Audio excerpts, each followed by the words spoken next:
Good morning. All India radio और आज सभा के एनालिसिस में आप सबों का स्वागत है। अगर ऑल इंडिया रेडियो के अंदर न्यूज़ की बात करें तो वही कोविड के बारे में हर जगह बात की गई है। नेक्स्ट द बिग पिक्चर के अंदर बात की गई है how global business how global business नहीं बात की गई है, बात की गई है primary education opportunities as challenges.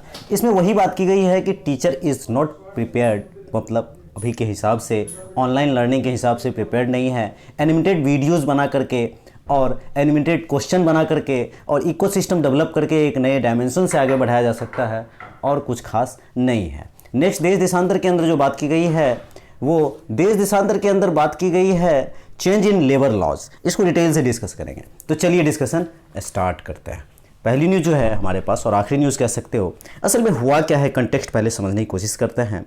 बहुत सारे स्टेट ने ऑर्डिनेंस ला करके क्या किया है, इन्होंने लेबर लॉज को डाइल्यूट किया है।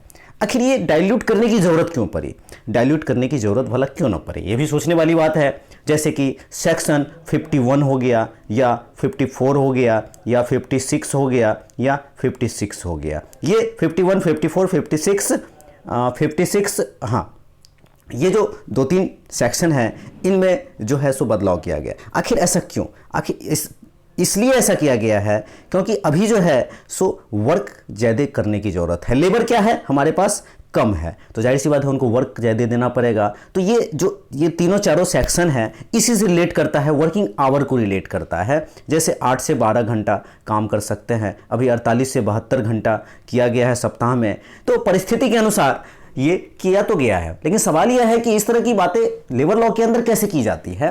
तो इमरजेंसी सिचुएशन में, हाँ, कोविड के कारण सारा कुछ इमरजेंसी है, लेकिन हमारे संविधान निर्माता ने इस तरह से नहीं सोचा था इमरजेंसी में इस तरह से। असल में ये लेबर जो सब्जेक्ट है ये कॉन्करेंट लिस्ट का सब्जेक्ट है। अब देखो कॉन्करेंट लिस्ट का सब्जेक्ट है तो ये तो कहाँ तक जायज़ है कि स्टेट ऑर्डिनेंस ला करके और इसको जो है सो डाइल्यूट कर दे। तो ये एक बहुत बड़ा डिबेट हो सकता है। जब अंबेडकर जी ने ड्राफ्ट किया था लेबर लॉज को, तो अंबेडकर जी ने यह सोचकर ड्राफ्ट किया था कि देखो जैसे फोर्स लेबर होता है, अब फोर्स लेबर में क्या होता है कि आप किसी एक कनपट्टी पे बंदूक रख दो और को काम करने के लिए, तो वो फोर्स लेबर हो गया। लेकिन फोर्स लेबर का दूसरा उदाहरण भी हो सकता है कि किसी बंदे को बहुत ज़्यादा ज़रूरत है, मजबूरी में स्कैवेंजिंग करना पड़ता है, चाहे अपर कास्ट द्वारा लोअर कास्ट द्वारा एक्सप्लॉयटेशन किया जाता है, ये भी फोर्स लेबर में आता है। देखो 1983 का एक केस है जिसके अंदर कहा गया था कि ये असल में ये जो केस है सो पवर करके है, पुदुर PUDR, ये पुडुर वर्सेस यूनियन ऑफ इंडिया और ओलंपिक हुआ था और इसमें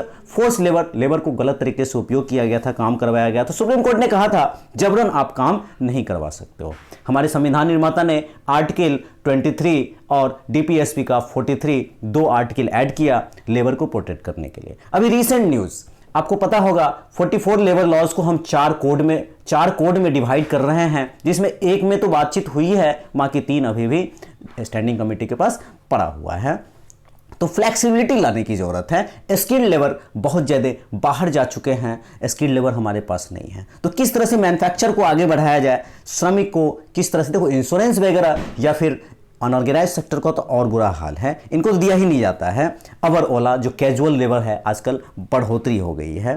कहने का मतलब ये है कि भारत ने ILO कन्वेंशन को साइन कर रखा है जो 1919 में बना था ये बॉडी, और ILO कन्वेंशन के अनुसार आप जो है सो आपको उनके नॉर्म्स के अनुसार 48 से 72 घंटे ही सप्ताह में काम ले सकते हैं। अगर ये टेम्पोररी प्रोविज़न है तब तो वेल एंड गुड है, और अगर ये टेम्पोररी प्रोविज़न नहीं है तो फिर सोचने वाली बात होगी। अब ये मतलब कुल मिलाकर के अब ये समझो मैन्युफैक्चरिंग सेक्टर को बूस्ट करने की ज़रूरत है। जैसे डॉक्टर्स भी अभी क्या कर रहे हैं, 14 दिन वर्क कर रहे हैं और 14 दिन रेस्ट कर रहे हैं। तो इस तरह की सिचुएशन है, ऐसा तो करना ही पड़ेगा। तो आज के डिस्कशन में इतना ही था। Thank you.